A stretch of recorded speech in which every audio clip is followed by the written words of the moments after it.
Very warm welcome to all of you to self selection board one step towards uniform. मेरा नाम है शुभम वाशने। और देखो यार, आज हम जो करने जा रहे हैं वो है पूरी की पूरी ज्योग्राफी। हमारी ज्योग्राफी आती कहां से? वो आती 11th क्लास की एनसीईआरटी से। कौन से एग्जाम के लिए? सीडीएस के लिए और एनडीए के लिए। अगर आप 11th क्लास की एनसीईआरटी करके मजे ही मजे आपका निकल जाएगा। अब देखो यार, 11th क्लास की एनसीईआरटी में दो पार्ट होते हैं, पार्ट 1 पार्ट 2। और उसमें से अगर आप ये सारे टॉपिक कर जाओ, आपके मजे। आपका इससे बाहर कोई टॉपिक नहीं आएगा, मेरा आपको वादा है। आप पीवाईक्यू देखना, आपको पीवाईक्यू में सारे के सारे टॉपिक मिल जाएंगे, सारे के सारे। सो प्लीज मेक श्योर कि आप ये सारे टॉपिक कर लो जो इस वीडियो के अंदर कराए जा रहे हैं। अब अगर आप चाहते हो कि इस वीडियो के आपको पीडीएफ नोट्स भी मिल जाए, तो मैं आपको एक बात बोलना चाहूंगा, टेलीग्राम ग्रुप आपको ज्वाइन करना चाहिए। क्यों मैं ज्वाइन करने के लिए कर रहा हूं? दो कारण। एक तो आपके इसके नोट्स मिल ही जाएंगे। नंबर 2 कारण यह है कि जैसे मैंने ज्योग्राफी के सारे टॉपिक लिस्ट किए हैं, अगर आपको ऐसे ही पॉलिटी के मिल जाए तो कैसा रहेगा, इको के मिल जाए तो कैसा रहेगा, साइंस के मिल जाए कैसा रहेगा, हिस्ट्री के मिल जाए कैसा रहेगा। तो ये सारे के सारे टॉपिक के नाम विद द बुक्स हमने डाल रखे हैं टेलीग्राम पे। टेलीग्राम हमारा सीडीएस का अलग है और एनडीए का अलग है। तो सीडीएस के टेलीग्राम पे आप जाना, ठीक है। वहां जाने के बाद फाइल्स वाले ऑप्शन पे क्लिक करना और यहां पर आपको सीडीएस स्ट्रेटेजी प्लान मिलेगा। थोड़ा सा सर्च करना, थोड़ी सी मेहनत करनी पड़ेगी, वहां जाकर आपको पता लगेगा। यार, हमने पार्ट 1 कर लिया है, पार्ट 2 कर लिया है, पार्ट 3 कर लिया है, पार्ट 4 हम कर रहे हैं। आज जो आप वीडियो देख रहे हो पार्ट 4 है। बट आपको एक बात समझनी होगी, क्या कि यह जो पार्ट 4 है ना, उसमें मैंने क्या करा है, चेंज किया है। क्या चेंज किया, मैं आपको चेंज समझाता हूं। पहले एक्चुअली क्या था, पार्ट 1 में मैंने एक बात नोटिस की, बच्चों ने एक्चुअली मुझे बताया कि 2 घंटे 47 मिनट के बाद फुटेज जो भी आ रही थी वो ब्लैक आ रही थी, खाली वॉइस आ रही थी, स्क्रीन नहीं आ रही थी। मैंने कहा ठीक है भाई, ब्लैक आ रही है तो भैया मैंने इसको सॉर्ट आउट किया। तो मैंने इसे री रिकॉर्ड किया है, और जो आपको पार्ट 4 दिख रहा है ना, वो ये वाला पार्ट है। तो इसके बाद एक और पार्ट आएगा, पार्ट 5। और पार्ट 5 के बाद आपकी पूरी ज्योग्राफी खत्म हो जाएगी। एंड आपको याद है इस वीडियो का पर्पस क्या था? इस वीडियो का पर्पस था कि इस वीडियो को देखने के बाद आप सिंपल एक बात कहो, वाओ, मजा आ गया सर। जब आप वाव कहोगे तो मेरा मन ये है कि आपका मन में फीलिंग ये आए कि यार, अगर सर यूट्यूब पे इतना अच्छा पढ़ा रहे हैं तो अपनी ऑनलाइन क्लास में कितना बेहतर पढ़ाते होंगे। और सेम वे ऑफलाइन में, ठीक है ना। ऑफलाइन में यार हमारे से 30 ही बच्चे होते हैं, और ये पूरा का पूरा जो सेंटर है ये है मेरठ शहर में, चौधरी चरण सिंह यूनिवर्सिटी के जस्ट सामने। तो यही मेरा एक एम है कि अगर आपको पसंद आए तो आप ऑनलाइन ऑफलाइन क्लास में जरूर आए। और मेरा ये मानना है कि कम बच्चे होते हैं तो ज्यादा अटेंशन दिया जाता है। इसी फिलॉसफी से सिर्फ हम 30 बच्चे एक क्लास में रखते हैं, 30 से एक बच्चा ज्यादा नहीं होता, ठीक है ना। नाउ अब जरा हम आगे बढ़ते हैं। तो यार, अब हम करने वाले हैं पूरी की पूरी ज्योग्राफी, ठीक है ना। अब पूरी की पूरी ज्योग्राफी करने के बाद मैं आपसे लास्ट में वीडियो के एंड में कहूंगा कि यार मुझे गूगल रिव्यू जरूर दो। गूगल पे सर्च करो सेल्फ सिलेक्शन बोर्ड। अगर आपको पढ़ने में पसंद आया है तो प्लीज अपना ओपिनियन लिखो, सर मजा आ गया, जो भी आपको लगता है। क्योंकि वो मेरे पर्सनली फोन पे नोटिफिकेशन फॉर्म में आता है, तो मैं बच्चों से बात कर पाता हूं कि यार क्या बात है यार, ठीक है ना। तो प्लीज जरूर डालना। अब हम स्टार्ट करते हैं अपनी ज्योग्राफी। और ज्योग्राफी में हम स्टार्ट करेंगे चैप्टर नंबर 3 से। जरा देख लीजिए चैप्टर नंबर 3 कौन सा है। ये वाला है हमारा चैप्टर नंबर 3। यहां से वॉल्केनो वाले से हम स्टार्ट करेंगे। और स्टार्ट करने के बाद याद रखना, ये वाला जो चैप्टर 1 और चैप्टर 2 है, जिसपे कॉपीराइट स्ट्राइक आई थी हमारे ऊपर, तो हमने उसे ना पार्ट नंबर 4 में डाल दिया है, जिससे आपको वो री अपलोड करके अपडेटेड वर्जन में मिल सके। ठीक है, चलिए स्टार्ट करते हैं अपनी ज्योग्राफी के साथ। बेटा, कोपन क्लासिफिकेशन से हर साल सीडीएस में स्पेशली एक क्वेश्चन आता ही आता है। जैसे मैंने आपको बताया था, सोलर सिस्टम से एक क्वेश्चन आता ही आता है, तो कोपन से भी हर साल एक क्वेश्चन आता है, एक क्वेश्चन। क्लियर है? चलो नाउ हम जरा देखते हैं आगे का। हाँ, ललिता कौन एकदम पढ़ा है, सीडीएस में बहुत ज्यादा इंपॉर्टेंट है, देखते हैं। देखो, कोपन क्लासिफिकेशन को समझने के लिए पहले इस मैप को देखो। देखो, आपको कहीं पर्पल दिख रहा है? हाँ दिख रहा है। कहीं ग्रीन दिख रहा है? हाँ दिख रहा है। कहीं रेड दिख रहा है? मैंने कहा हाँ दिख रहा है। पर कहीं ऑरेंज दिख रहा है? मैंने कहा हाँ दिख रहा है। और कहीं आपको बस व्हाइट दिख रहा है? हाँ चलो व्हाइट भी दिख रहा है। अब मुझे एक बात बताओ कि कोपन क्लाइमेट सिस्टम के तहत अगर मान लो तुम आगे बढ़ रहे हो, तो तुम्हारे अकॉर्डिंग क्या क्या प्रॉब्लम आने वाली है। समझो समझो समझो। देखो, पहले आपको समझना पड़ेगा ग्राफ है कैसे। अगर मैं इस ग्राफ को करूं तो मैं इसको ऐसे डिवाइड कर सकता हूं। मैंने कहा हाँ। तो मैंने कहा ये वाला हिस्सा क्या है? मैंने कहा ट्रॉपिकल एरिया है, ठीक है। पर यहाँ गर्मी बहुत होती है, तो वही तो कह रहा है कि यहाँ पर ए जो है वो ट्रॉपिकल एरिया के लिए डिनोट करा जाएगा। और एवरेज कोल्डेस्ट मंथ टेम्परेचर में 18 डिग्री सेल्सियस होता है। चलो जरा समझते, मैं दोबारा बताना चाहता हूँ कोपन क्लासिफिकेशन क्या क्या हुआ, थोड़ा और थोड़ा डिटेल में बताता हूँ। ये थोड़ा मजा नहीं आ रहा है, इसे थोड़ा ढंग से बताता हूँ डिटेल में। भाई साहब आप थोड़ा ऊपर जाएंगे जरा। देखो जरा कोपन क्लासिफिकेशन सिस्टम क्या हुआ था। कोपन नाम का एक पागल साइंटिस्ट था, उसने क्या किया कि भैया हमारे दुनिया में तीन चीजें होती है, ठीक है। एक क्या होती है, बारिश बहुत, एक होती है कि बारिश बिल्कुल भी नहीं हो, और एक क्या काम है, कोल्ड डेजर्ट होता है जहां पर कोई बारिश। बड़ा परेशान था इस बात कि यार ये कोपन क्लाइमेट सिस्टम जो है ये मैं बना तो रहा हूँ बढ़िया, दुनिया में इतने सारे हैं, सारे क्लाइमेट्स हैं, तो दिक्कत नहीं है। जैसे फॉर एग्जांपल आपने इंडिया में मानसून सुना है, पर कहीं दूसरे कंट्री में मानसून सुना है क्या? नहीं। तो भैया मानसून क्या इंडिया तक ही है, बाकी कंट्री में बारिश नहीं होती क्या? होती है ना, बिल्कुल। तो उसी चीज के लिए इसने कोपन क्लाइमेट सिस्टम को इजाद क्या किया, इजाद। अब जरा समझते हैं इजाद में इसने क्या किया, ध्यान से देखना।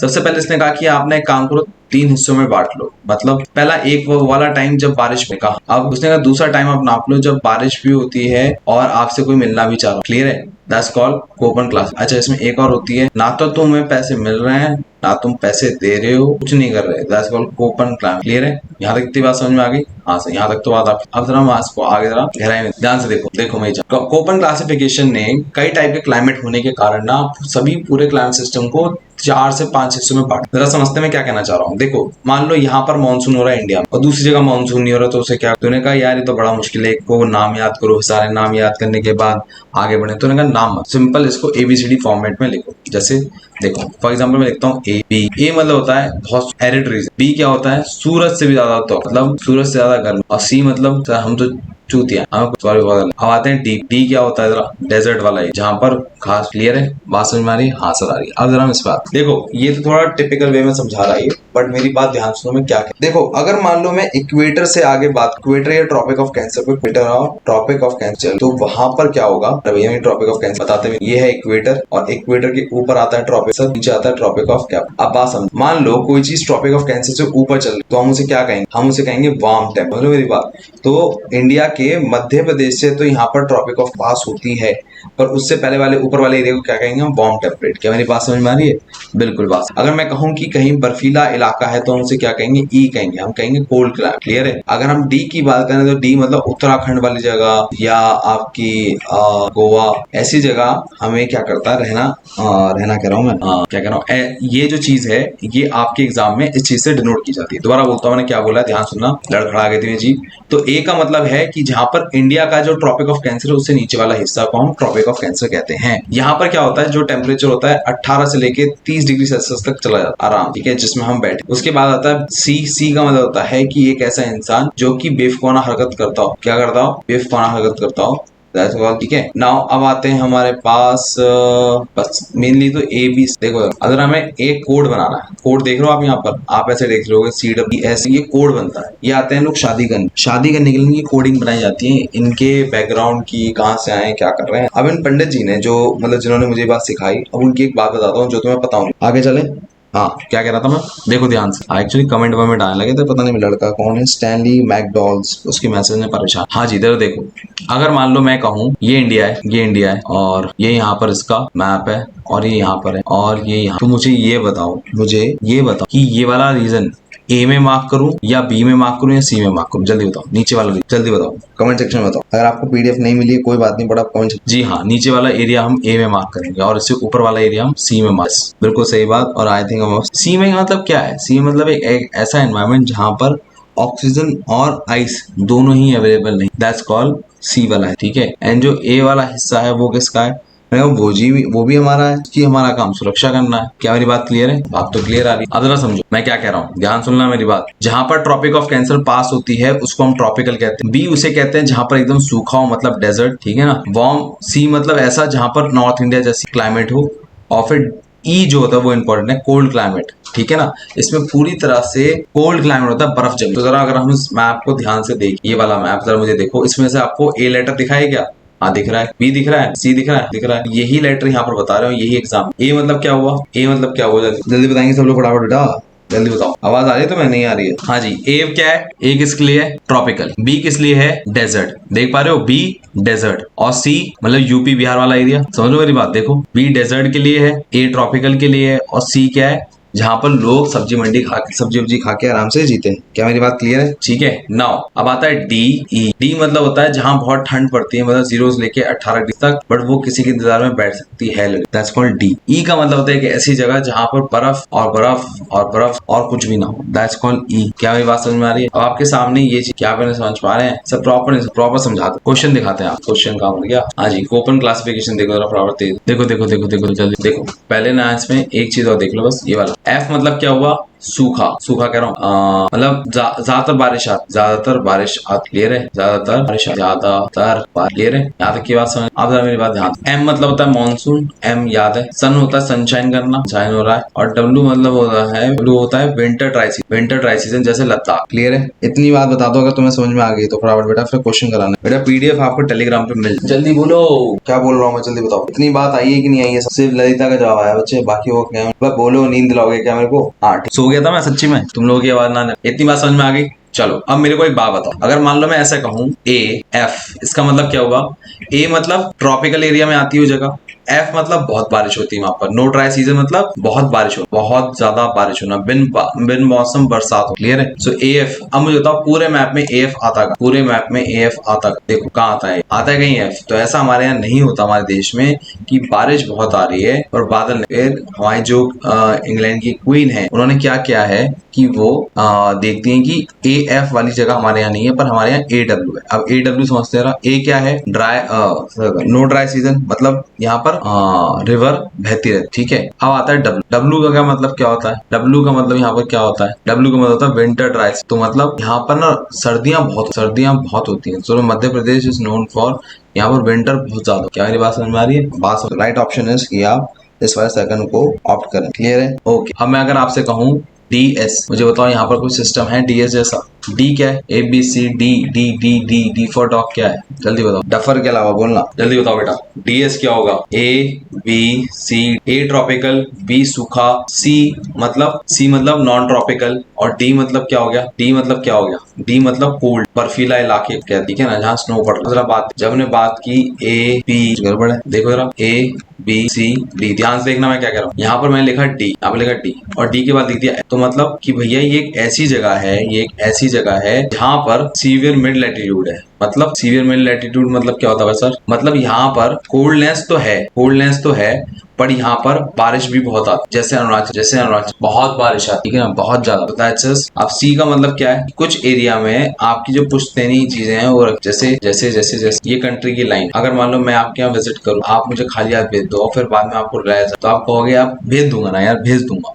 अरे कहाँ भाग, हमेशा कोशिश ये करनी, जब भी आप कंपनी चलाएं आपके पास लोग आके काम करें और आप क्या होगा, क्या टारगेट। क्लियर है? नाउ दोबारा पे आते हैं जरा, हम इस बात पे थे। अगर मान लो मैं कहता हूँ डी एस मतलब क्या होता है? डी एस जल्दी बताओ। डी एस को यहाँ पर ये कहा गया है मिड लैटिट्यूड। हाँ जी, डी एस का मतलब क्या हुआ? डी मतलब भाई साहब कोल्ड है यहाँ पर, डी मतलब कोल्ड है यहाँ पर, बर्फ नहीं पड़ रही है बट हाँ कोल्ड है, थोड़ी थोड़ी बर्फ पड़ सकती है। और एस मतलब क्या है? एस मतलब क्या है? समर ड्राई सीजन, मतलब यहाँ पर ना एकदम सूखा पड़ जाता। तो यहाँ पर हमारे देश में कहीं ऐसा होता है कि यहाँ पर कोल्ड भी पड़ रही हो और यहाँ पर एकदम सूखा हो, गर्मी भी पड़ रही हो? ऐसा कहीं होता है हमारे देश में? नहीं होता। तो डी एस यहाँ पर है, इसलिए हमारे डी एफ सी। क्लियर है? तो बस अब मैं कहूँ आपके सामने है बी एस एच डब्ल्यू। अब बताओ बी क्या था? बी था ड्राई के लिए। हाँ सर, बी तो ड्राई। एस होता है सूखे के लिए, कैपिटल एस होता है सूखे के लिए, और एच होता है, एच क्या होता है? अबे एच नहीं बताया था, एच होता है लड़की को उठा के ले जाओ, पर वो क्लियर है? तो बी एस एच। अब आता है डब्ल्यू। डब्ल्यू यहाँ पर बाद में दोबारा आया, क्या है? वो उसी जगह में घूमे जा रहा है बंदा, और वो जगह डेजर्ट। क्लियर है? आगे चलते। अब जरा ये वाला क्वेश्चन करके देखो। इंडिया का सब कॉन्टिनेंट, ये इंडिया है, बताओ इंडिया सब कॉन्टिनेंट में कैसे, कौन सा टाइप? क्या ए एम आता है, ए एफ आता है, या ए डब्ल्यू? जल्दी बताओ जल्दी। अरे इंडिया के लिए कौन से कोड पे टिक मारूं? बोलो बे, ऑप्शन पे टिक करना, जल्दी बताओ, आंसर बताओ। कोई कह रहा है डी फॉर डॉग। देखो भैया, ए मतलब क्या होता है भैया? कोई भी चीज ट्रॉपिकल में, तो इंडिया सब कॉन्टिनेंट क्या है? ट्रॉपिकल में तो आता है, या तो ये है या तो ये है। अब एफ मतलब होता है बहुत ज्यादा फ्लड होना, और डब्ल्यू मतलब होता है बहुत ज्यादा सूखा पड़ना, और एम मतलब क्या होता है? एम मतलब क्या होता है? भूल गए? पापा मम्मी की परी होती है एफ। हाँ, एफ होता है जहां पर हर रोज बारिश होती है। आपके पास था ये वाला कि ए एफ, क्या हमारे यहाँ ऐसा होता है ये हमारा ट्रॉपिकल एरिया, रोज बारिश ऐसा कोई एरिया। AW है, AW ट्रॉपिकल एरिया है और यहाँ पर सर्दियां। ये हमारे पास AM है, मतलब हमारे पास पैसे हैं और मानसून आ रहा है। तो हम जल्दी बताएं फोर्थ का क्या है? सेकंड आंसर हुआ। देखो भैया हमको तो यही लगता है फोर्थ का जो आंसर है। बाकी सब लोग खड़े हो रहो और भैया क्लियर है, बात समझ में आया? एक और क्वेश्चन देख लेना बेटा, याद करने की जरूरत नहीं है, logic. Which of the following climate type Koppen system is best suited to describe the climate of the west horizon? देखो वो कह रहा है कि भैया ये हमारा हिंदुस्तान का मैप है, आप हमें बताओ कि यहाँ पर जो एरिया है ये हमारा कौन सा रीजन है, कौन सा रीजन मुझे बताओ। अगर कहीं बिल्कुल ही सूखा पड़ा हो तो हम क्या क्लियर है, और सूखे के साथ यहाँ पर क्या हो, खाने को भी ना हो, फिर क्या? देखो खाने को ना मिलने को तो पर बिकॉज वहां पर S और U था तो वहां पर वो पीछे वाला लास्ट वो। जी हाँ बिल्कुल सही जवाब, बच्चे ने बिल्कुल सही जवाब दिया। राइट आंसर क्या हुआ? BWSW, बिल्कुल सही बात। यहाँ कैसे बोलो बे, इतना सिंपल मैंने बताया। बी मतलब सूखा। अब राजस्थान में सूखा तो है बट कैसा सूखा है? क्या वहां ऐसा सूखा है कि गीला गीला सूखा है, क्या वहां पर ऐसा है कि पूरा सूखा है? तो पूरा सूखा मतलब W, ठीक है। अब वहां पर सूखे में H और K आता है। H मतलब होता है थोड़ी थोड़ी वहां गर्मी है, और K मतलब है कि वहां पर गर्मी नहीं है, वहां पर कोल्ड एनवायरमेंट, है। अगर मैं दिखा सकूं आपको तो यहाँ पर देखो, जब यहाँ पर H करता हूं तो यहाँ पर ड्राई एनवायरमेंट, ठीक है ना, ड्राई एनवायरमेंट। अच्छा K में क्या होता है? थोड़ा सा cold environment. K is little cold कहाँ है यार? कोल्ड लिखा हो तो मजा आता है। K is little for cold, ठीक है। नाउ अब यहाँ पर बचा छोटा W किस लिए आता है? यहाँ पर छोटा W किस लिए था? सूखा पड़ने को हम छोटा W से डिनोट, याद आ रहा है? छोटा W हीरा। विंटर ड्राई सीजन, जहाँ पर सर्दियां हैं सूखा पड़ा है, दैट्स कॉल्ड विंटर ड्राई। हमारा राइट आंसर क्या हुआ? BWS। इनफैक्ट अगर वो खाली राजस्थान बोल रहा है और आपको इतना क्लिक हो गया कि वहां पर तो B कोड होता है तो आपने तो भी टिक कर देना, पूरा आने की जरूरत नहीं। क्या मेरी बात समझ में आ रही है? अच्छा अगर मैं तुमसे पूछूं यूपी में किस टाइप का एनवायरमेंट है तो तुम क्या जवाब दोगे? A क्या है? ट्रॉपिकल एरिया में। B क्या है? जहां पर एकदम सूखा रेगिस्तान बनाओ। और C क्या है? जो ट्रॉपिक ऑफ कैंसर के ऊपर आता है। तो बताओ यूपी के ट्रॉपिक ऑफ कैंसर के ऊपर आता है? हाँ तो जवाब हुआ C।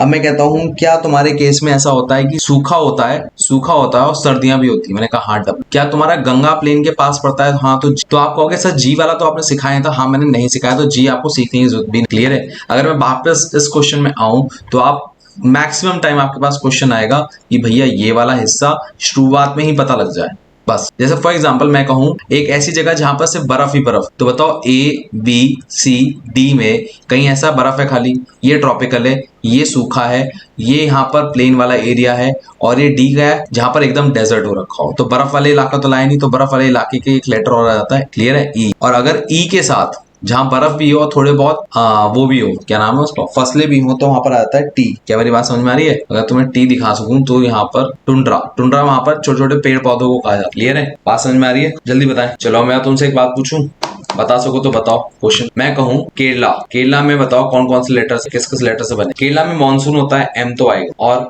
क्या वो ट्रॉपिक ऑफ कैंसर के नीचे आता है या ट्रॉपिक ऑफ कैंसर पे आता है? मतलब ट्रॉपिक ऑफ कैंसर पे तो आता है। और कुछ उसमें देखो, यही आंसर है क्या? AM is the right answer. अब तुम कहो बारिश बहुत ज्यादा होती है, ये वो है यार, ये तो वहां के रहने वाले को ज्यादा, तो आपने AMW बताया, बहुत बड़ी बात है। पर अगर आप AM भी बता दो तो भी आपका आंसर आज। क्लियर है? जल्दी बताएंगे। क्लियर है? सबको समझ में आई बात? अगला टॉपिक है हमारा लेक है हमारा चैप्टर नंबर 14। अब भैया जो चैप्टर नंबर 14 है, ये लेक चैप्टर हर साल एग्जाम में आता है, देख लो, गारंटी है, चाहे NDA हो चाहे CDS हो, तुम्हें देखने को मिलेगा। तो भैया इस चैप्टर को बहुत ध्यान से देखना। कुछ ऐसी वीडियो जो YouTube पे है मैं उन्हें ढूंढ के लेकर आया हूं तुम्हें समझाने के लिए। आई होप आपको पसंद आए। चिलिका लेक जो ओडिशा में लोकेटेड है, ये इंडियन सबकॉन्टिनेंट में माइग्रेटरी बर्ड्स के लिए सबसे बड़ा विंटरिंग एरिया है। चिलिका लेक दरअसल एक ब्रैकिश वाटर लेक है जिसे रामसर कन्वेंशन के तहत 1981 में वेटलैंड ऑफ इंटरनेशनल इंपॉर्टेंस घोषित किया गया था। अब सुनो मेरी बात, दो बातें इसने बोली हैं। पहली बात, ये रामसर साइट है। रामसर साइट वो साइट होती है जो कि मतलब एनवायरनमेंट के अकॉर्डिंग बड़ी इंपॉर्टेंट होती है। अब एनवायरनमेंट के लिए इंपॉर्टेंट होने के कई कारण हैं। नंबर 1, इस पे ना किसी टाइप की जो जिंदा चीज़ है, लाइव चीज़ है, उसका लाइवलीहुड डिपेंड होना चाहिए, और स्पेशली एनिमल। जैसे यहाँ पर अगर आपने ध्यान से सुना हो तो इसने बात की थी कि माइग्रेटरी बर्ड के लिए बड़ा इंपॉर्टेंट है। दूसरा टर्म जो इसने इस्तेमाल किया था वो था ब्रैकिश वाटर। ब्रैकिश वाटर क्या होता है? ब्रैकिश वाटर मतलब सॉल्टी वाटर। ये एक लेक ऐसी है जहां पर आप पानी अगर पिएंगे तो आपको नमकीन मिलेगा, इसका मतलब ये है। ठीक है, चलो आगे चलते हैं ना। 900 से 1175 स्क्वायर किलोमीटर के एरिया को कवर करता ये भारत का सबसे बड़ा कोस्टल लेक है। अगर आपसे कोई पूछे तो आपको ये बात भी ध्यान रखनी है कि सबसे बड़ा कोस्टल लेक कौन सा है। ठीक है। और जब इसके ऑप्शंस आते हैं ना, तो इसके ऑप्शन में दो लेकों का नाम और आता है। एक तो इसमें अभी हम दूसरी पढ़ने वाले हैं, पुलिकत लेक, ठीक है, अभी हम पढ़ेंगे। तो कंफ्यूज मत होना कि पुलिकत लेक या चिल्का लेक में से कौन सी सबसे बड़ी है। तो आंसर क्या है, चिलिका लेक। याद रखना मेरे बच्चे, one of the most ask मतलब लेक है ये एग्जाम पॉइंट ऑफ व्यू से। चलो आगे चलते हैं। ब्रैकिश वाटर लेक्स में पुलिकात लेक साइज वाइज दूसरे पायदान पर आता है और ये आंध्र प्रदेश और तमिलनाडु के बॉर्डर पर स्थित है। श्रीहरिकोटा का जो बैरियर आइलैंड है ये इस लेक को सेपरेट करता है बे ऑफ बंगाल से। ब्रैकिश वाटर में अगर साल्ट कॉन्सेंट्रेशन 15,000 मिलीग्राम पर लीटर से ज्यादा हो तो उसे साल्ट वाटर लेक कहा जाता है। इनलैंड लेक्स में सांभर लेक सबसे बड़ा ब्रैकिश वाटर लेक है। अच्छा एक बात और, तो थोड़ा सा पीछे जाते हैं। हमने भी बात क्या करी, पुलिकत लेक। ये कौन सी लेक थी, पुलिकत। आपके सामने सिंपल सवाल है, क्या पुलिकत लेक एक रामसर साइट है? सो आंसर है नहीं, नो। पुलिकत लेक एक रामसर साइट नहीं है। ये सवाल बहुत पूछा था बेटा, रामसर साइट कौन सी है कौन सी नहीं है। तो याद रखना, हमने चिल्का लेक पढ़ी थी वो है, और पुलिकत लेक नहीं है। क्लियर है। चिल्का लेक के बाद सबसे बड़ी जो कोस्टल लेक है वो पुलिकत लेक है। क्लियर है, बात क्लियर हो रही है? ठीक है। इसकी खास बात क्या थी, ध्यान सुनो दोबारा मैं क्या कह रहा हूँ। ये नमकीन पानी रखता है, ब्रैकिश वाटर रखता है। क्या रखता है, ब्रैकिश वाटर रखता है। ब्रैकिश वाटर मतलब सॉल्टी। क्लियर है, चलो आगे चलते हैं। बंगाल से ब्रैकिश वाटर में अगर साल्ट कॉन्सेंट्रेशन 15,000 मिलीग्राम पर लीटर से ज्यादा हो तो उसे साल्ट वाटर लेक कहा जाता है। इनलैंड लेक्स में सांभर लेक सबसे बड़ा ब्रैकिश वाटर लेक है और साल्ट कॉन्सेंट्रेशन ज्यादा होने के कारण ये भारत का सबसे बड़ा साल्ट वाटर लेक बन जाता है। भारत की कुल अब हम बात करें तो हमें 3 ऐसी जगह है पूरे देश में जहां पर नमकीन पानी मिलता है। एक है सांबर लेक, ये कहाँ है, राजस्थान में है। ठीक है, ऐसे याद कर लो, राजस्थान वाले सांबर खाते हैं तो नमक बहुत डालते हैं। राजस्थान वाले अगर सांबर खाते हैं तो नमक बहुत डालते हैं। सिंपल वे है याद करने का। क्लियर है। दूसरी बात क्या था, चिल्का लेक हमने बात की, और लास्ट कौन सी थी, पुलिकत लेक। आई थिंक यहां तक बात आपको एकदम क्रिस्टल क्लियर हो गई होगी। आगे चलते हैं। साल्ट प्रोडक्शन का 8.7% सांभर लेक से ही आता है। वेम्बनाथ लेक जो केरला में लोकेटेड है 96। नाउ कई लोग क्या करते हैं, अब जैसे मैंने आपसे पूछा था कि एक सवाल मैंने पूछा था कि सबसे बड़ी लेक कौन सी है, तो पहले बोला था चिल्का लेक, दूसरा ऑप्शन क्या था, पुलिकत लेक, तीसरा जो ऑप्शन है ना वेम्बनाथ लेक कहते हैं। अब यहां पर याद रखना, जो वेम्बनाथ लेक है ये लॉन्गेस्ट लेक है, लार्जेस्ट नहीं है। क्या है, लॉन्गेस्ट लेक। कंफ्यूजन मत होना, अभी आपको बताएगा ये, तो ध्यान से बेटा याद रखना, लॉन्गेस्ट लेक है ये, दिमाग में याद रखना। आगे बढ़ते जरा। किलोमीटर की अधिकतम लंबाई के साथ ये भारत का सबसे लंबा लेक है।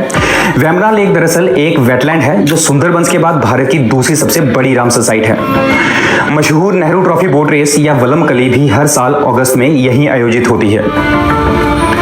फ्रेश वाटर लेक्स की अगर हम बात करें तो वुलर लेक और कोलेरू लेक भारत के 2 सबसे बड़े फ्रेश वाटर लेक्स हैं। देख लो भैया, वुलर लेक एंड कोलुरु लेक, दोनों का नाम ध्यान रखना बेटा। वुलुरु जो है आपकी जम्मू एंड कश्मीर में आ जाती है, वहीं जो आपकी कोलुरु लेक है वो नीचे साउथ में आ जाती है। ठीक है, अब जरा इस बात को ध्यान सुनो। अगला सवाल ये आता है कि वुलुरु लेक में पानी आता कहाँ से है। दोबारा बोलता हूँ, वुलुरु लेक में पानी आता कहाँ से, ये बड़ा सवाल है और ये पूछा जाता है। ध्यान सुनना मेरी बात। वुलर लेक कश्मीर वैली में लोकेटेड है और इसे झेलम नदी फीड करती है। कोलेरू लेक आंध्र प्रदेश में कृष्णा और गोदावरी नदियों के डेल्टास के बीच। बिल्कुल, one of the important. Kolleru lake कौन सी 2 नदियों के बीच में आता है, ये एग्जाम में आया है। इनफैक्ट ये मैप पे मार्क कर दी जाती है जगह कि भैया बताइए ये कौन सी जगह है जहां पर हमारी एक लेक आती है। तो नीचे कौन सी है, कृष्णा, और ऊपर कौन सी नदी है, गोदावरी। क्लियर है। उसके बीच में क्या पड़ता है, कोलेरू लेक। आई थिंक मेरी बात आपको बहुत अच्छे से क्लियर हो गई होगी। ठीक है, चलो आगे देखते हैं। One of the most important है मेरे बच्चे ये। राजस्थान में लोकेटेड देभार लेक एक आर्टिफिशियल लेक है जो 87 स्क्वायर किलोमीटर के एरिया को कवर करता भारत का सबसे बड़ा आर्टिफिशियल लेक है। 17वीं शताब्दी में गोमती नदी पर डैम बनाए जाने के दौरान उदयपुर के राणा जयसिंह द्वारा इस खूबसूरत लेक का भी ध्यान रखो। अब यहाँ पर क्या था कि आर्टिफिशियल लेक का नाम क्या है, देबार। आर्टिफिशियल लेक का नाम क्या है, देबार। मैंने इसे जो याद किया देबार लेक को, उसको याद किया मैंने किससे, देवर। उदय सिंह के जो देवर थे उन्हीं के पास रहते थे। देवर पता है ना, देवर। उदय सिंह राजा जो थे उनके देवर उन्हीं के पास रहते थे। आई थिंक इससे आपको याद रहेगा, one of the most important, कि भैया जो आर्टिफिशियल लेक है हमारी, ठीक है, वो किसने बनवाई है। एक ही आर्टिफिशियल लेक है जो बहुत ही बड़ी है, बहुत ज़्यादा बड़ी, 87 स्क्वायर किलोमीटर, काफ़ी बड़ा एरिया होता है, ठीक है। तो देवाल लेक किसने बनाई है? राजा उदय सिंह। एंड जगह कौन सी है? राजस्थान। क्लियर है। अगर थोड़ी देर पहले अगर आपको याद आ रहा हो तो हमने एक और लेक पढ़ी थी जो नमकीन वाली लेक होती है, क्या नाम है इसका? सांबर लेक। याद आ रही है बात? बिल्कुल, ठीक है। चलो आगे चलते हैं। अरे माउस कहाँ गया? जाने के दौरान उदयपुर के राणा जयसिंह द्वारा इस खूबसूरत लेक का भी निर्माण करवाया गया था। यह इंडिया की लार्ज ओके, अब हम क्या करेंगे, नीचे से ऊपर सारी लेक एक साथ देखते जाएंगे विद उनकी खासियत। क्लियर है? ध्यान से देखेंगे जरा। पहली लेक कौन सी पढ़ रहे हैं जरा? Best high altitude lake 100 Moriri 15,000 feet की हाइट और लद्दाख जैसे कोल्ड डेजर्ट में जहां एक लेक का होना ही बड़ी बात है, वहां ये लेक सिर्फ 3-4 किलोमीटर नहीं बल्कि 120 स्क्वायर किलोमीटर के एरिया में फैली हुई है, जो कम्प्लीटली इंडिया की टेरिटरी में ही है। और इस लेक के पानी के बदलते ब्लू कलर्स को आप बस देखते ही रह जाएंगे। ठीक है, तो हमने पढ़ा सोमोरी लेक, ये रहा आपके सामने सोमोरी लेक।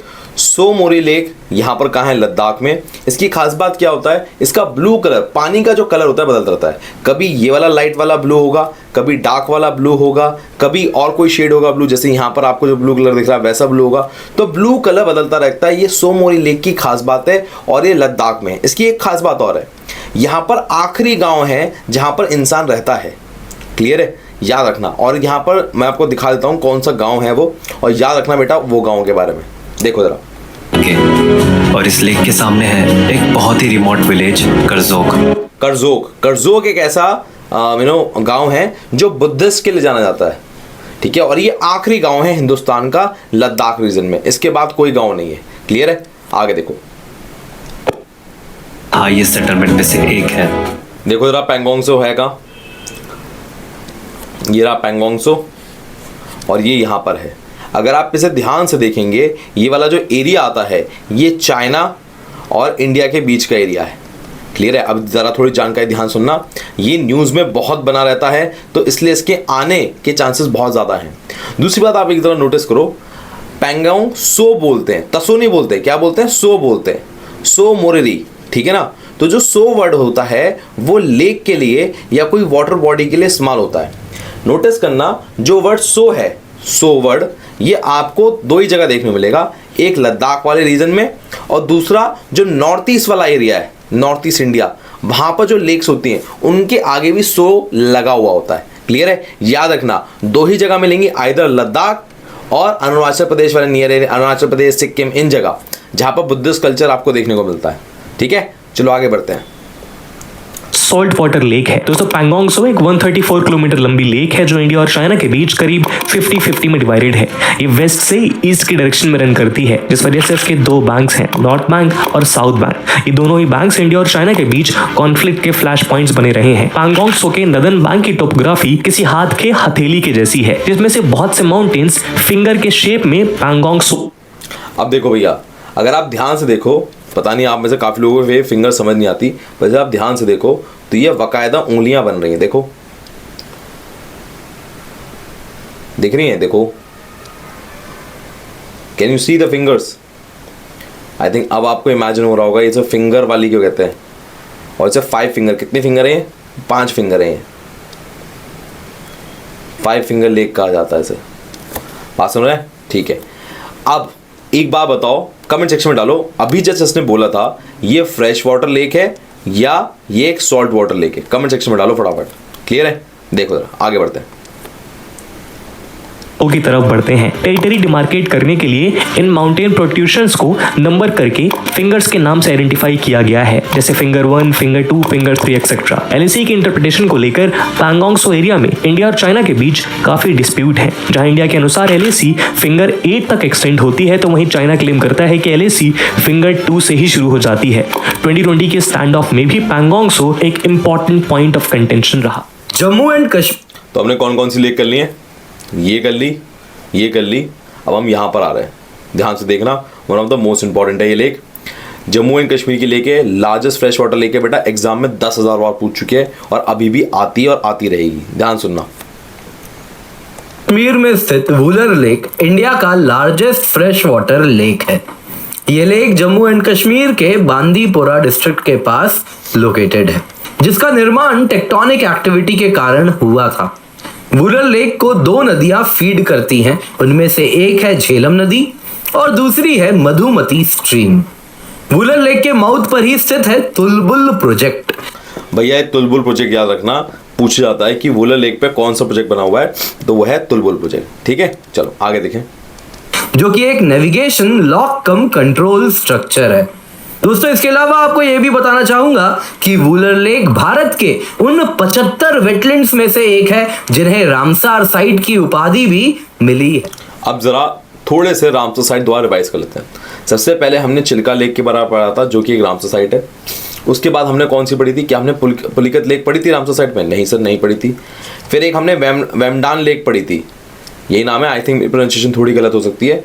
ये आपको केरला में मिलेगी। ठीक है, ये लॉन्गेस्ट लेक है ये, और ये सुंदरबन डेल्टा के बाद सबसे बड़ी हमारी रामसर साइट है। उसके बाद हमने कौन सी पढ़ी? वुलर लेक। वुलर लेक एक रामसर साइट है। क्लियर है? तो भैया याद रखना, रामसर साइट पूछी जाती है, इसलिए मैं आपको दिखा दिखा के याद कर रहा हूँ। कश्मीर के दिल यानी श्रीनगर में है 22 स्क्वायर किलोमीटर में फैली ये डल लेक। ये इतनी बड़ी लेक है कि इसमें ऑलमोस्ट 50,000 से ज़्यादा लोग रहते हैं, और यहाँ पर पानी पर ही घर भी हैं, मार्केट भी है, सब्जी मंडी भी, ATM भी, पोस्ट ऑफिस और स्कूल भी। सो ये एक मात्र ऐसी लेक है जहाँ पर शहर बसता है। और अगर आपको ये लेक समझनी है तो ये पता है कहाँ पर है? ये श्रीनगर में। कहाँ पर है ये? श्रीनगर वाले एरिया में। One of the most important है, याद रखना बेटा, एकमात्र लेक जिसमें पूरा शहर बसता है। ठीक है, डल लेक। ठीक है, आगे देखो जरा। मतलब एक पूरा का पूरा टाउन बस इस लेक में ही बसता है। शिकारा के नाम से फेमस इन बोट्स। देखिए, नाम बोला है, मैं एम्फसाइज कर रहा हूँ क्योंकि एग्जाम में आता है। शिकारा, इस छोटी सी बोट का नाम क्या है? शिकारा। ठीक है ना, कश्ती भी कहते हैं आम लैंग्वेज में, बट शिकारा इसका बेसिक वहाँ जम्मू एंड कश्मीर में नेम है। याद रखना इस बात को। से ही डेली नीड्स की ऑलमोस्ट सभी चीज़ें यहाँ के लोगों तक पहुँचती हैं। जब हमको कुछ सामान लाता है, हम अपनी किश्ती में जाते हैं, वहाँ सामान लाते हैं। यहाँ जिस तरह किसी को अपनी गाड़ी होती है, इसी तरह हमारी भी एक किश्ती होती है। ये भी हमारी एक गाड़ी है। हम इसी के सहारे उधर सिटी में जाते हैं, फिर किश्ती में सामान लाते हैं। एक टूरिस्ट अट्रैक्शन के रूप में सुखना लेक चंडीगढ़ में घूमने के लिए सबसे प्रसिद्ध स्थानों में से एक है। कई वर्षों से इस झील ने सभी प्रकार के लोगों को आकर्षित किया है, जैसे खुश रहने वाले, राहत की तलाश करने वाले और सुसाइडल टेंडेंसी वाले लोग भी इस झील से आकर्षित होते हैं। ये लेक शहर का एक बहुत ही प्रसिद्ध स्थान है और हाल ही में इसे चंडीगढ़ के हॉन्टेड प्लेसेस में से भी एक माना जा रहा है। हाल ही कुछ वर्षों में इस झील में कई सारी मौतें भी हुई है और रात के समय स्थान अंधेरे और धुंध से घिर जाता है। यहाँ के स्थानीय लोगों का मानना है कि यहाँ पर कई सारे आत्महत्या होने का कारण एक बुरी आत्मा का साया है।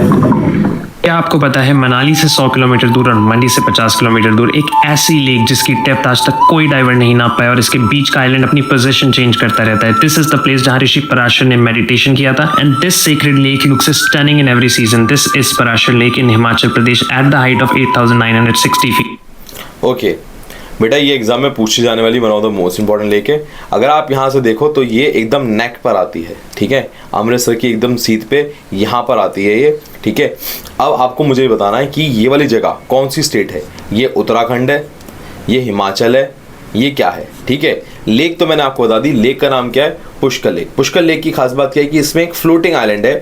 ठीक है, और पुष्कर लेक की खास बात है यहाँ पर जो टेम्पल बना हुआ है, यहाँ पर जो ऋषि पराशर थे उन्होंने यहाँ पर अपनी साधना करी थी, पूजा करी थी। ठीक है ना, तो यहाँ पर ये बड़ा इंपॉर्टेंट है। कमेंट सेक्शन में आप मुझे डाल के बताओगे, गूगल से देख के बताओ कहीं से भी कि भैया ये पुष्कर लेक एग्जैक्टली कौन सी स्टेट पे है। ठीक है, देखो यहाँ पर अगर आप ध्यान से देखो तो आपको बाउंड्रीज भी दिख रही होंगी। ठीक है, अब तुम्हें बताना है, देखते हैं तुम्हें कितना अच्छा ज्ञान है। चलो आगे बढ़ते हैं।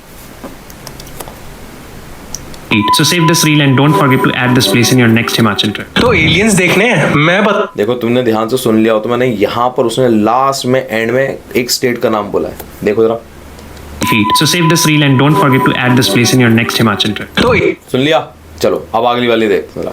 एलियंस देखने हैं? मैं बताता हूँ कहाँ मिलेंगे। हिमाचल प्रदेश में लाहौल स्पीति वैली जाते हुए पड़ता है चंद्रताल लेक, जो यूएफओ साइटिंग्स के लिए बदनाम है। अब आम लोगों ने तो कई बार देखे हैं, यहाँ तक कि 2005 में 11 इसरो के साइंटिस्ट ने एक अजीब सा गुब्बारे जैसा उड़ने वाला यूएफओ देखा, जो अपना रंग बदल रहा था और अचानक से अपनी हाइट बदल दे रहा था, जो फिजिक्स के लॉज के खिलाफ है भाई। अब यहाँ के रहने वाले लोग का ये मानना है कि इस लेक में परियां रहती है। कुछ लोगों ने हमसे कहा था कि उस झील में रात में परियां आती। अब अगर तुम मुझसे पूछो तो इसके पीछे 2 रीजन हो सकते हैं। पहला है कि ये लेक 15,000 फीट की हाइट पर है, जहां ऑक्सीजन बहुत कम है, और जब ऑक्सीजन कम होती है तो लोगों को भ्रम होने लगते हैं। और दूसरा, ये इंडिया चाइना बॉर्डर के पास है, जहां चाइना अक्सर गुब्बारे और ड्रोन्स भेजता रहता है जासूसी के लिए। अब तुम्हें क्या लगता है, तुम कमेंट्स में बता सकते हो।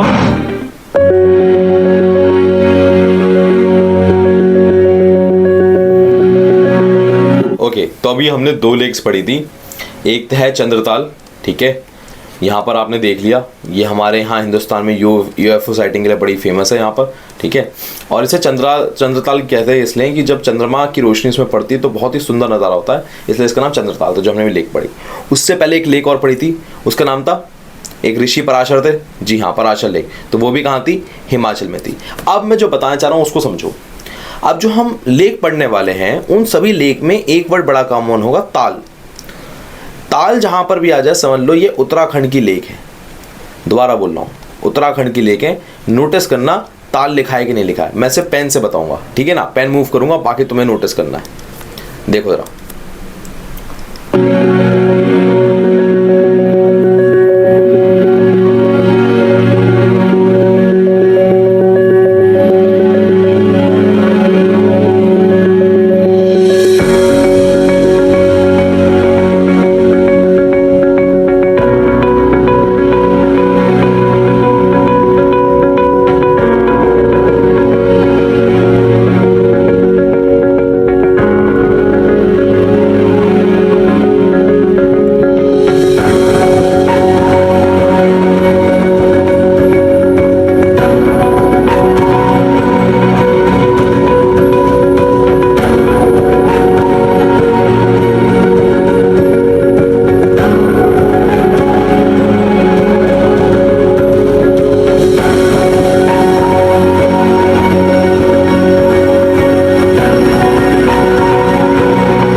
उत्तराखंड में स्थित ये झील जहां हजारों साल पुरानी हड्डियां आज भी मिली हैं। ओके, नाउ मेरी बात ध्यान सुनो बेटा। रूपकुंड लेक एकमात्र ऐसी लेक है जिसके आगे ताल नहीं लगा हुआ, और ये उत्तराखंड में, कहाँ पर है, उत्तराखंड में। अब इस लेक की खास बात क्या है, जैसे बता भी रहते हैं यहाँ पर, यहाँ पर बहुत सारे स्केलेटन मिलते हैं, ठीक है। आज भी इस नदी में, सॉरी नदी कह रहा हूँ, लेक में बहुत सारे स्केलेटन मिलते हैं, इसलिए रूपकुंड लेक इसका नाम है। बाकी कहानी भैया वीडियो में देखो। एक्सपर्ट्स के अनुसार ये हड्डियां 850 AD के अराउंड डेटेड हैं। जब 1942 में यहाँ की एक्सप्लोरेशन हुई तो लोगों को यहाँ से कुछ स्केलेटन्स बरामद हुए, जिनके पास कुछ सामग्रियां भी थी। इसके बाद से बहुत सारी थ्योरीज बनाई गई हैं। कुछ लोगों के अकॉर्डिंग यहाँ पर शायद जानवरों ने स्केलेटन्स छोड़ दिए होंगे, और कुछ लोगों का ऐसा भी कहना है कि यहाँ पर लोगों ने खुदकुशी की होगी। However, the exact reason is still Sambhar lake, Rajasthan. Sambhar lake के बारे में हम बात कर चुके हैं। सांबर लेक के साथ भैया तुम्हें एक बात और बताना चाहिए, यहाँ पर पुष्कर लेक है, और यहाँ पर कौन सी लेक थी, अगर बता सको, डी से देवार लेक, ठीक है, राजा जी ने बनाई थी। अब राजा जी का नाम तुम कमेंट सेक्शन में डाल दो याद करने के लिए, क्लियर है। चलो, यहाँ तक की बात होगी, आगे बढ़ते हैं। कि जयपुर डिस्ट्रिक्ट में लोकेटेड ये सॉल्ट लेक अपने सॉल्ट प्रोडक्शन के लिए जानी जाती है, लेकिन इकोलॉजिकली इंपॉर्टेंट होने की वजह से 1990 में इसको रामसर कन्वेंशन का रिकॉग्निशन मिला। बेटा याद रखना, रामसर कन्वेंशन में आती है, ये भूलना मत, ठीक है। अब यहाँ पर एक बर्ड की बात करेंगे। बर्ड बड़ी इंपॉर्टेंट है, पिंक कलर की बर्ड होती है, ध्यान सुनना। दोस्तों ये एक एंडोरेहिक लेक है, यानी कि चारों तरफ से अरावली से घिरे होने की वजह से इस लेक में छोटी बड़ी 6 नदियां आकर गिरती हैं। ये लेक जो इंडिया का 9% सॉल्ट प्रोड्यूस करती है, इकोलॉजिकली बहुत इंपॉर्टेंट है एंड माइग्रेटरी पिंक फ्लेमिंगोस का एक मेजर। देख लो भैया, यही वो पिंक कलर की बर्ड है, फ्लेमिंगो। ठीक है, अगर तुम्हें याद आ रहा हो तो तुमने ये वाली बर्ड एनसीईआरटी में पढ़ी थी क्लास 12th में, शायद याद आ रहा हो तो तुम्हारे पास, अगर सीबीएसई बोर्ड था तो। ठीक है, चलो ध्यान रखना बेटा, फ्लेमिंगो यहाँ पर एक बर्ड मिलती है। स्टेजिंग पॉइंट है। 2019 में इस लेक के आसपास 1000 ऑफ बर्ड्स की डेथ हुई, जिसका रीजन एक्सपर्ट्स के अकॉर्डिंग बोट्यूलिज्म था, जो बैक्टीरियल स्ट्रेन्स के प्रोड्यूस्ड टॉक्सिन की वजह से होता है। देख लो बेटा, बॉट्यूलिज्म बैक्टीरिया की वजह से होता है। याद रखना, पूछ लिया जाता है कि बॉट्यूलम बीमारी किससे होती है, वायरस, बैक्टीरिया।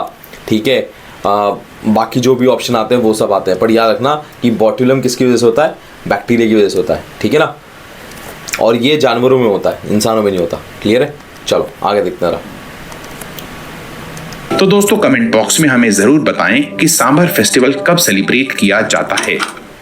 ये रहा Pushkar, one of the beautiful and oldest cities in India. ये वही जगह है जहाँ भगवान ब्रह्मा का सबसे पुराना मंदिर है, और यही इंडिया के one of the holiest lake भी है, पुष्कर लेक, जिसे तीर्थराज के नाम से भी जाना जाता है। माना, देख लो भैया, पुष्कर लेक का दूसरा नाम क्या है, तीर्थराज। क्या नाम है, तीर्थराज।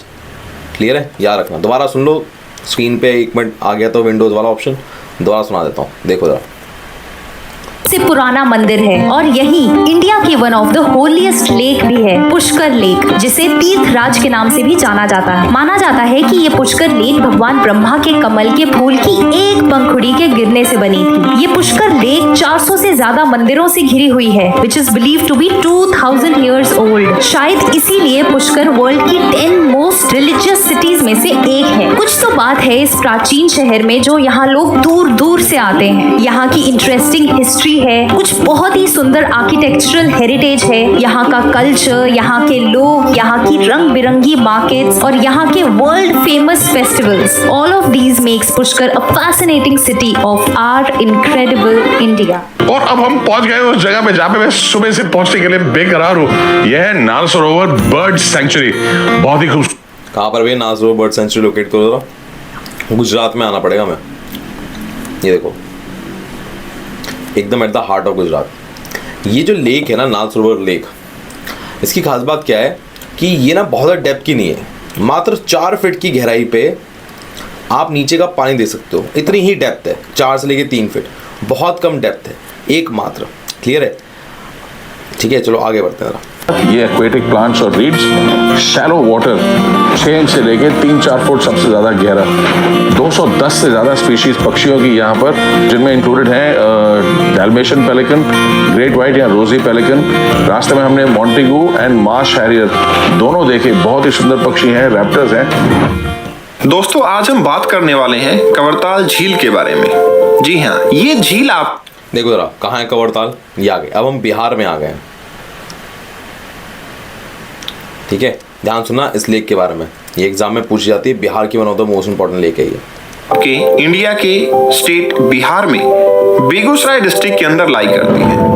लेकिन आप सोच रहे होंगे हम इसके बारे में क्यों बात कर रहे हैं। उसका सबसे इंपॉर्टेंट कारण ये है कि ये झील जो है आपकी, वो है एक ऑक्सबो लेक, जो कि एशिया की लार्जेस्ट ऑक्सबो लेक में आती है। ऑक्सबो लेक के बारे में अगर मैं बताऊं आपको, तो ऑक्सबो लेक आपके रिवर के मेंडरिंग से बनती है। जब रिवर अपने स्ट्रेट पाथ पे ना मूव करके सेडिमेंट डिपोजिशन के बाद मेंडर करती है, तो कुछ पोर्शन अलग हो जाता है, जिसको कि हम ऑक्सबो लेक के नाम से जानते हैं। ये बिहार की सबसे इंपॉर्टेंट वेटलैंड साइट है, जो कि रामसर कन्वेंशन के अंदर आती है, जो वेटलैंड कंजर्वेशन के बारे में बात करती है।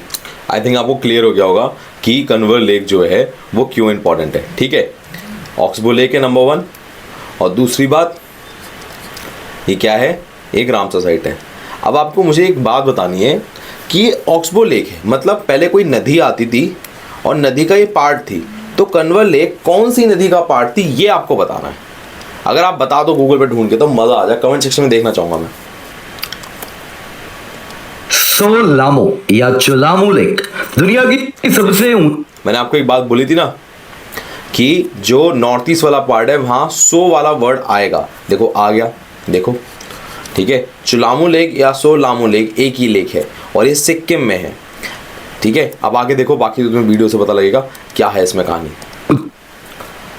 जो 6200 मीटर की ऊंचाई पर स्थित है। सोलामो लेक तिब्बतन प्लेटू से जुड़े एक हाई प्लेटू एरिया में है। ये कंचनजंगा रेंज के नॉर्थ ईस्ट में स्थित एक ग्लेशियल फ्रेश वाटर लेक है। चाइना के साथ अंतर्राष्ट्रीय सीमा के लगभग 4 किलोमीटर साउथ वेस्ट में भारत के नॉर्थ सिक्किम में स्थित है ये झील। ये जेमू ग्लेशियर, कांगजी ग्लेशियर जिसको पाहुंडरी ग्लेशियर के नाम से भी जाना जाता है, ये इन दोनों के द्वारा फीड किया जाता है। और इतना ही नहीं, ये तीस्ता नदी का स्रोत भी है। तो एक बात याद रखना, यहाँ से कौन सी नदी निकलती ये बड़ा इंपॉर्टेंट है। कौन सी? तीस्ता। और तीस्ता नदी किसके साथ जाके मिल जाती है? ब्रह्मपुत्रा। क्लियर है? ये one of the most important, जब नदियाँ करेंगे तो हम बात करेंगे इस बारे डिटेल में, और फिलहाल आप याद रखना। नाउ जो हम अगली नदी देखने जा रहे हैं, लेक देखने जा रहे हैं, तो नदी कह रहा हूँ, उसमें आप फुटप्रिंट देख पाएंगे, पैर देख पा रहे हो? जिससे ज़रा याद कर लो भैया कौन सी ज़रा।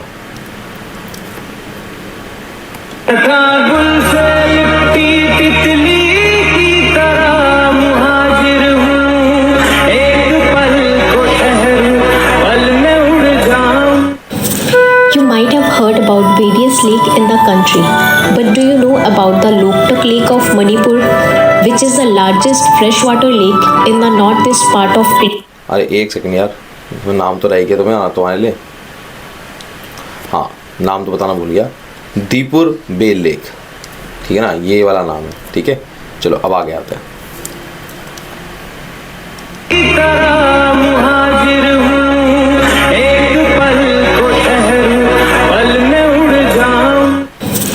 You might have heard about various lakes in the country, but do you know about the Loktak Lake of Manipur? देख लो भैया, लोकतक लेक कहाँ पर है? ये रहा, और ये मणिपुर में। इसकी एक खास बात है, यहाँ पर होते हैं फ्लोटिंग आइलैंड। ठीक है, अब ज़रा समझो ये क्या होता है यहाँ पर, ज़रा क्या चीज़ है, ध्यान सुनना एकदम। Manipur, which is the largest freshwater lake in the northeast part of India, and the lake is famous for the unique floating island which are called Fundis. क्या कहा जाता है? फुंडीज। यहाँ पर ये आइलैंड बन जाते हैं, इनको कहा जाता है फुंडीज। अब ये फुंडीज बनते कैसे हैं ये समझो, ये एग्जाम में पूछा जाता है। दूसरी बात, ये किस टाइप की लेक है? एक फ्रेश वाटर लेक है, और इससे पहले हमने fresh water lake Wular lake पढ़ी थी। क्लियर है? आपको बताना है, साउथ इंडिया में हमने एक ऐसी लेक पढ़ी थी जो कि एक फ्रेश वाटर लेक है, जिसका नाम के से स्टार्ट होता है, और हमने शुरुआत में पढ़ी थी। नाम बताना है, ठीक है? इंतजार कर रहा हूँ मैं, आगे देखते हैं। Local language. Now you must be thinking that how is the Fundis made? So Fundis are formed of soil, organic debris and matted vegetation that are in various stage of decomposition, and some of these are big enough to act. तो फुंडीज आम शब्दों में बात करें तो सड़ा गला जो भी सामान होता है, चाहे वो जानवर हो, चाहे वो पेड़ पौधे हों, वो इकट्ठे होते हैं एक जगह, डिकम्पोज होते हैं। ठीक है, और उसके बाद वो आइलैंड का फॉर्म ले लेते हैं। क्लियर है? चलो आगे देखते हैं। Accommodate a couple of huts inhabited by local families. Apart from this, Kabul Lamjor National Park is अब एक बात नोटिस करो, यहां पर एकमात्र ऐसा नेशनल पार्क है जो कि फ्लोटिंग नेशनल पार्क है। इस बात को रट लो, इस जगह को, ये बहुत ही ज्यादा इंपॉर्टेंट है। यहां पर मैंने काबुल से याद किया से, केबुल को काबुल से, और यहां पर इसे रट लो एकदम, एग्जाम में आता है कि फ्लोटिंग नेशनल पार्क एकमात्र कौन सा है। an integral part of the lake and is the only floating national park in the world. This lake is very important for the rural people who live in the surrounding area and on Fundis. तो आज हम महाराष्ट्र की एक mystery को discuss करेंगे, और उस mystery का नाम है लोनार क्रेटर लेक। इस लेक ने कई स्पेस साइंटिस्ट और नासा की दिलचस्पी अपनी ओर खींची है, पर ऐसा क्यों? तो भैया हम क्या कर रहे हैं, लोनार लेक। लोनार लेक कहां पर है? महाराष्ट्र में। याद रखो, मीटियोर के गिरने से ये बनी थी, दिमाग में बिठा लो। सबसे इंपॉर्टेंट है, एकमात्र लेक ऐसी ये देखते हैं दोस्तों, महाराष्ट्र के बुल्ढाना डिस्ट्रिक्ट में लोकेटेड लोनार लेक एक rich natural geological heritage site है। कुछ साइंटिस्ट का मानना है कि इसका एक वोल्केनिक ओरिजिन है, लेकिन कुछ कहते हैं कि ये मेटेओर के अर्थ के कोलिजन के साथ बनी है और इसीलिए इसका नाम लोनार क्रेटर है, क्योंकि क्रेटर उन मैसिव गड्ढों या पिट्स को कहा जाता है जो स्पेस में घूम रहे किसी ऑब्जेक्ट के टकराने से बनते हैं। रिपोर्ट्स के अकॉर्डिंग इसकी एज 52,000 ईयर्स है और इसका फॉर्मेशन 2 मिलियन टन वेट के मेटेओर के अर्थ से 90,000 किलोमीटर पर आवर की स्पीड से 35 to 40 डिग्री एंगल पे टकराने से हुआ था। दोस्तों, इस लेक में मौजूद पानी अल्कलाइन है, लेकिन मिस्ट्री ये है कि इस लेक में 2 वाटर रीजन्स हैं जो आपस में मिक्स नहीं होते। लेक का आउटर रीजन pH 7 के साथ न्यूट्रल रीजन है, वहीं लेक का इनर रीजन 11 pH के साथ अल्कलाइन है। दोस्तों, आइए आज हम जानते हैं भारत के सबसे बड़े लेक्स में से एक वेम्बनाड लेक के बारे में। 96.5 किलोमीटर की अधिकतम लंबाई और 2033 स्क्वायर किलोमीटर के कुल एरिया। अब भाई जो वेम्बनाड लेक है वो लॉन्गेस्ट लेक है, समझ लो, लॉन्गेस्ट लेक है, ना कि लार्जेस्ट। याद रखना इस बात को, ठीक है।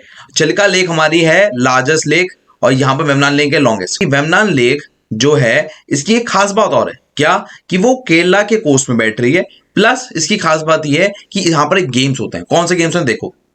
के साथ वेम्बनाड लेक भारत का सबसे लंबा लेक है जो लोकेटेड है केरला में। केरला के मुख्य 3 जिलों एर्नाकुलम, कोट्टयम और आलपुझा में फैले इस लेक के पानी के मुख्य स्रोत मीनाचिल, अचंकोविल, पांबा और मणिमाला जैसी नदियां हैं। वेम्बनाड लेक या वेम्बनाड कोल दरअसल एक वेटलैंड है जो सुंदरबंस के बाद भारत की दूसरी सबसे बड़ी रामसर साइट है। लाखों लोगों को पानी और रोजगार देने के अलावा टूरिज्म पर्सपेक्टिव से भी केरला के लिए वेम्बनाड लेक एक बड़ा एसेट है। मशहूर नेहरू ट्रॉफी बोट रेस यानी वलमकली भी हर साल, ध्यान से सुनो, वलमकली बोला इसने। वलमकली एक ऐसा स्पोर्ट्स है हर साल खेला जाता है, नेहरू ट्रॉफी उसका नाम है, एग्जाम में पूछा जाता है, रट लो रट लो रट लो रट लो। अगस्त में यही आयोजित की जाती है। पुलिकट लेक। दोस्तों, पुलिकट लेक चिल्का लेक के बाद भारत का second largest brackish water ecosystem है। यह आंध्र प्रदेश और तमिलनाडु के बॉर्डर पे लोकेटेड है, जहां 96% of the lake Andhra Pradesh में और 3% तमिलनाडु में मौजूद है। यह झील annually grey pelican, painted stocks जैसी कई वेराइटीज ऑफ बर्ड्स द्वारा विजिट किया जाता है। ग्रे पेलिकन और पेंटेड स्टॉक दोनों ही IUCN रेड लिस्ट में नियर थ्रेटेड। अब यही बात याद करने वाली है इसकी, क्या कि भैया रेड लिस्ट में कौन से ये वाले पक्षी, तो भैया तुम्हें याद होने चाहिए। अब कौन से, जरा देखो ध्यान से, मैं तुम्हारे लिए थोड़ा बैक करता हूं, तुम्हें दिखाता हूं कि कौन सा है। हाँ देखो, grey pelican and painted stock, याद कर लो भैया, ये दोनों grey pelican and painted stock exam में आते हैं। जो रेड लिस्ट में रखे हैं, एंडेंजर्ड है, वो आते हैं एग्जाम में। ऑफ बर्ड्स द्वारा विजिट किया जाता है। ग्रे पेलिकन और पेंटेड स्टॉक दोनों ही IUCN रेड लिस्ट में नियर थ्रेटेंड स्पीशीज में इंक्लूडेड है। दोस्तों, पुलिकट लेक को Sriharikota barrier island bay of Bengal से सेपरेट करता है। यह एक प्रकार का सैंड बार है। श्री हरिकोटा में ही इसरो का सतीश धवन स्पेस सेंटर भी लोकेटेड है और यहां से भारत PSLV, GSLV जैसे दोनों ही रॉकेट्स को लॉन्च करता है। क्या आप मुझे कमेंट्स में बता सकते हैं श्री हरिकोटा के सिवा भारत का दूसरा सैटेलाइट लॉन्च सेंटर कहां पर स्थित है?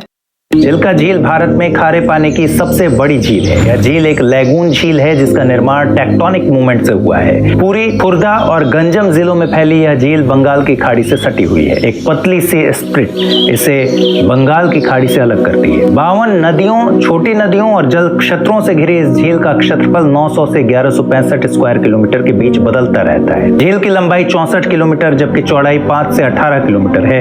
इस झील में कुछ प्रसिद्ध द्वीप भी हैं जो पर्यटन की जगह है। इनमें शामिल हैं कृष्ण प्रसाद, नालबन, कालीजय, सोमोलो और बर्ड्स आइलैंड। यह झील प्रवासी पक्षियों के लिए एक बड़ी जगह है। यहाँ के प्रमुख पक्षी प्रजातियों में सी ईगल्स, ग्रेलिक गीज, पर्पल मोरन, फ्लेमिंगो, जकाना और हेरॉन शामिल हैं, जबकि इरावती डॉल्फिन को भी यहाँ देखा जाए। इरावती डॉल्फिन बेटा सबसे इंपॉर्टेंट है, ये एग्जाम में कई बार आई है, यहाँ पर नोट कर लो। इरावती डॉल्फिन कहाँ मिलती है? चिल्का लेक पे मिलती जा सकता है। नालबन आइलैंड बर्ड सेंचुरी इसी झील में है और इस झील को एक रामसर साइट का दर्जा भी दिया गया है। ये था chapter number 14 lakes and I hope आपको बहुत ज्यादा पसंद आया हो और मैं बस ये आशा करता हूं कि आगे जो चैप्टर्स आ रहे हैं वो भी बहुत इंपॉर्टेंट है, बहुत ध्यान से देखना। मिलते हैं अगले वाले चैप्टर में। वुलर लेक एक नेचुरल लेक है। सो फाइनली खत्म हो चुका है पार्ट नंबर 1। आपको देखकर आई होप अच्छा लगा हो। नाउ हमारी मुलाकात होगी अब पार्ट नंबर 2 के अंदर। पर यार उससे पहले मैं क्या ये आपसे मांग नहीं सकता गूगल रिव्यू। सिंपल गूगल पे जाओ, सेल्फ सिलेक्शन बोर्ड लिखो, वहां पर मैं मिल जाऊंगा आपको। प्लीज मेक श्योर आप अपनी ओपिनियन जरूर दो, रिव्यू दो। अच्छा लगा है पढ़ाने में तो मुझे अपना बताओ ओपिनियन, और मैं आपकी मदद करूंगा, ठीक है ना। मैं उनको रोज सोचता हूँ, मैं उनको रोज सोचता हूँ। वो है अंतिम पगों के निशान।